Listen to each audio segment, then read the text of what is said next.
మన తెలుగు వాళ్ల ఇళ్లల్లో ఏ పండగైనా ఫంక్షన్ అయినా సరే తప్పకుండా ఉండాల్సిన ఒక కూర ఉంటుంది. అదేంటో అందరికీ తెలిసిందే, గుత్తి వంకాయ కూర. ఆ గుమగుమలాడే మసాలా, ఆ నోరూరించే గ్రేవీ, అబ్బో! అలాంటి పర్ఫెక్ట్ గుత్తి వంకాయని ఇంట్లోనే, అది స్టెప్ బై స్టెప్ ఎలా చేయాలో ఈరోజు చూసేద్దాం. కరెక్టే కదా. ఇది జస్ట్ ఒక కూర అస్సలు కాదు, ఇదొక ఎక్స్పీరియన్స్.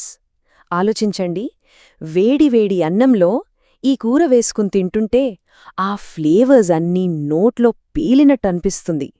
అద్భుతం! ఆ ఫీలింగ్ కోసమే దీన్ని ఇంత స్పెషల్ డిష్ అంటారు. సరే, ఇంతలా చెప్పుకుంటున్నాం కదా, అసలు ఏంటి ఈ గుత్తి వంకాయ్, ఎందుకింత ఫేమస్ అయిందో, దాని కథేంటో ఓసారి చూద్దాం. సింపుల్గా చెప్పాలంటే పేర్లోనే ఉంది కదా, గుత్తి వంకాయ అంటే చిన్న చిన్న లేత వంకాయల్ని తీసుకుని వాటిని వేరుశెనగ, కొబ్బరితో చేసిన స్పైసీ మసాలాతో స్టఫ్ చేస్తారు. ఆ తర్వాత దాన్ని చిక్కటి గ్రేవీలో వేసి నెమ్మదిగా, చాలా నెమ్మదిగా ఉడికిస్తారు. అలా సిమ్మర్లో ఉడకడం వల్లనే ఆ మసాలా ఫ్లేవర్స్ అన్నీ వంకాయలోకి ఇంకిపోయి దానికి ఆ అద్భుతమైన టేస్ట్ వస్తుంది. ఇది మన ఆంధ్ర, తెలంగాణ వంటకాల్లో ఒక కిరీటం లాంటిది అని చెప్పొచ్చు. మరి దీని స్పెషాలిటీ ఏంటంటే ఆ కాంబినేషన్. ఇందులో వాడే లేత వంకాయల దగ్గర్నుంచి వేరుశనగ ఇచ్చే ఆ నటీ ఫ్లేవర్, ఎండుమిర్చి కారం, చింతపండు పులుపు, ఇవన్నీ ఒకదాంతో ఒకటి ఫైట్ చేసుకోవు, పర్ఫెక్ట్గా బ్యాలెన్స్ అవుతాయి. అందుకే కదా వేడివేడి అన్నంలో కాస్త నెయ్యి వేసుకుని ఈ కూరతో తింటే అబ్బబ్బా, స్వర్గం అంటే ఇదేనేమో అనిపిస్తుంది. ఇక అసలు మ్యాటర్కొద్దాం. ఈ గుత్తి వంకాయ టేస్ట్ మొత్తానికి హాట్ లాంటిదేంటో తెలుసా? దానిలో మనం స్టఫ్ చేసే మసాలా. మొత్తం సీక్రెట్ అంతా ఆ పేస్ట్ తయారీలోనే ఉంది. మరి దాన్ని ఎలా చేయాలో చూసేద్దాం రండి. ఈ మసాలాలో ప్రతి స్టెప్ ఇంపార్టెంటే. ఫస్ట్ ఎండుమిర్చి, వేర్శెనగలు, వీటిని డ్రై రోస్ట్ చేయాలి. అలా చేస్తేనే వాట్లోంచి మంచి అరోమా వస్తుంది. ఆ తర్వాత ధనియాలు, జీలకర్ర లాంటి మసాలా దినుసులు వేసి జస్ట్ అలా వేడి తగిలించాలి. అంతే, వాటి ఫ్లేవర్స్ అన్నీ బయటకొస్తాయి. ఇక ఫైనల్గా కొబ్బరి. దీన్ని వేయించడం వల్ల పచ్చివాసన పోయి కూరకు భలే కమ్మదనం వస్తుంది. ఇలా వేయించినవన్నీ పూర్తిగా చల్లారాలి, ఇది ముఖ్యం. ఆ తరువాత కొంచెం ఉప్పు, పులుపు కోసం చింతపండు వేసి మెత్తగా స్మూత్ పేస్ట్ లాగా గ్రైండ్ చేసుకోవాలి. నిజం చెప్పాలంటే ఈ పేస్ట్ గ్రైండ్ చేస్తుంటే వచ్చే వాసనకే సగం ఆకలి వేసేస్తుంది. వంకాయలకు అసలు సిసలైన టేస్ట్ ఇచ్చేది ఇదే. ఓకే, మన మసాలా పేస్ట్ రెడీ అయిపోయింది. ఇప్పుడు నెక్స్ట్ స్టెప్ కూర వండటం. దానికోసం వంకాయల్ని ఎలా కట్ చేసుకోవాలి, గ్రేవీ బేస్ ఎలా రెడీ చేసుకోవాలో చూద్దాం. వంకాయల్ని ప్రిపేర్ చేయడంలో కొన్ని చిన్న ట్రిక్సున్నాయి. ఒకటి, తొడిమలు తీయొద్దు. వాటితో పాటే ఉంచితే వంకాయలు ఉడికేటప్పుడు విడిపోకుండా ఉంటాయి.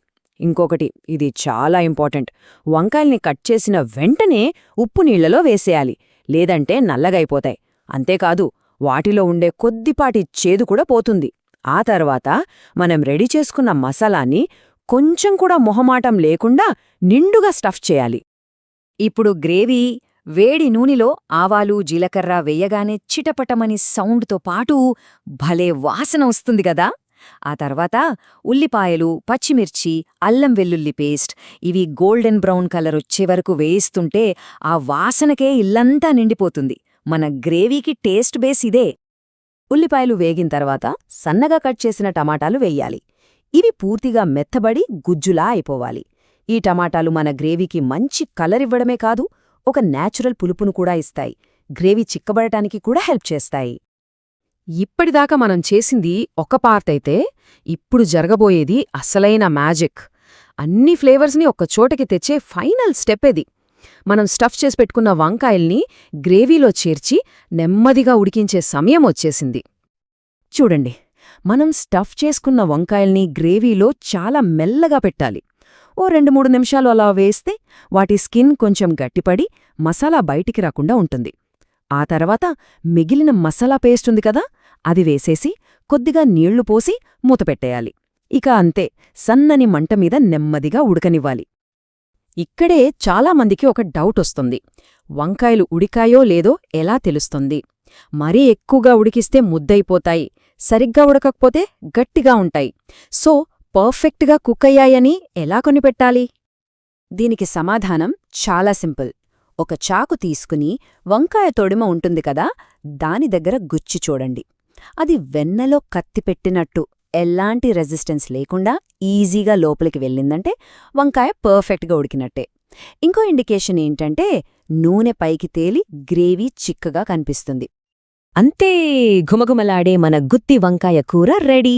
ఇప్పుడు దీన్ని ఎలా సర్వ్ చేయాలి, ఇంకా మన టేస్ట్కి తగ్గట్టు చిన్న చిన్న మార్పులు అంటే కస్టమైజేషన్స్ ఎలా చేసుకోవాలో ఫైనల్గా చూసేద్దాం. ఈ కూరకి బెస్ట్ కాంబినేషన్ ఏదంటే వేడివేడి అన్నం, కొంచెం నెయ్యి, అంతే. ఇంక చపాతీతో కూడా చాలా బావుంటుంది.